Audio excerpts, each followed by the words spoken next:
One of the tough questions, in fact, many of them were on Afghanistan. For more on the troop withdrawal from Afghanistan by August 31st, we'll bring in Republican Congressman James Comer from Kentucky, joining us live on this Friday. Congressman, thanks so much for coming on. I'm sure you've seen the president's remarks.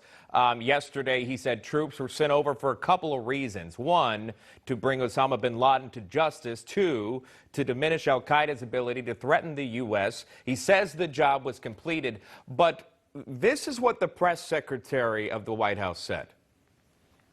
The president feels that the American people elected him to serve as commander-in-chief, make decisions that are in our national interest. It doesn't mean they're always easy, and it doesn't mean there aren't drawbacks to the decisions that he makes.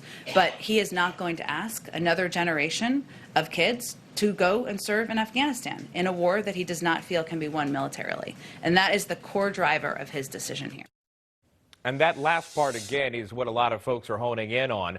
There's an argument, was it a success overseas in the nation's longest war? Was it not a success? There seems to be these different viewpoints on it. What are your thoughts, Congressman?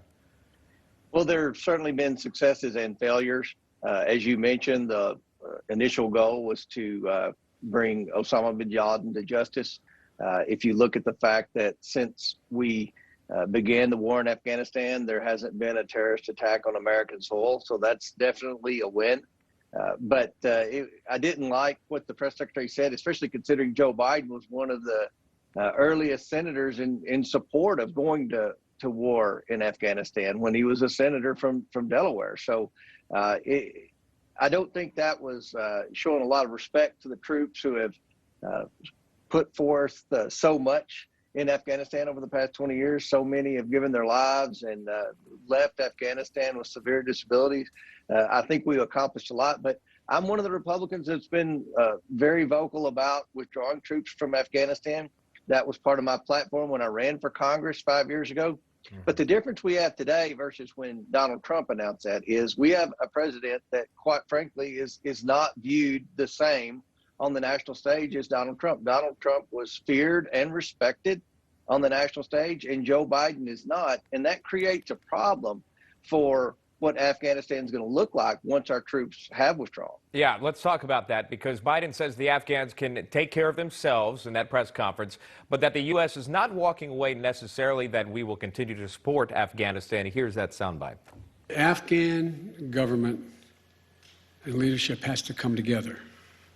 They clearly have the capacity to sustain the government in place.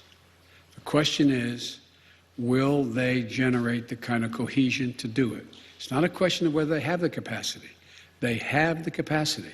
They have the forces. They have the equipment. The question is, will they do it? And I want to make clear what I made clear to Ghani, that we are not going to walk away and not sustain their ability to maintain that force. We are. We're going to also work to make sure we help them in terms of everything from food necessities and other things in the region. And reporters pushed back. Reuters yesterday put this headline out. The Taliban is already saying it controls most of Afghanistan, and it's reassuring Russia. This doesn't sound like what Biden had in mind. A lot of folks are concerned about this from a military perspective. And obviously, as you know, the crown jewel, if you will be Kabul and overtaking that city. Is the Afghan government in trouble? I think anyone who studied history would doubt the president's wishful thinking for Afghanistan moving forward. The history of Afghanistan clearly shows that there are always going to be factions over there. And with the Taliban, you know, we can't trust the Taliban. But the problem that we have, again, goes back to the fact that we have a weak president who is not feared by the Taliban or respected by the Afghan government. The fact that the Taliban is going to Russia and Russia looks like they're the leader in the area, I mean, it's just not a good look for the United States. I think that goal that we all have, and we all hope that everyone in Afghanistan will come together and live peacefully in a democracy for the next century, would be more realistic if we had a better diplomatic team in the Biden administration. So I have a lot of concerns about what Afghanistan is going to look like after the troop withdrawal. We've been trying to get out of Afghanistan for many years now. We're finally getting out of Afghanistan, but just pulling the troops isn't the best exit strategy. You have to have a plan moving forward, a diplomatic plan, and I haven't seen that from Joe Biden yet. And he really should have presented that in a clear and easily definable way prior to announcing that he was moving back the troop withdrawal date. So many moving parts. I mean, bringing over some for visas, thousands of them over.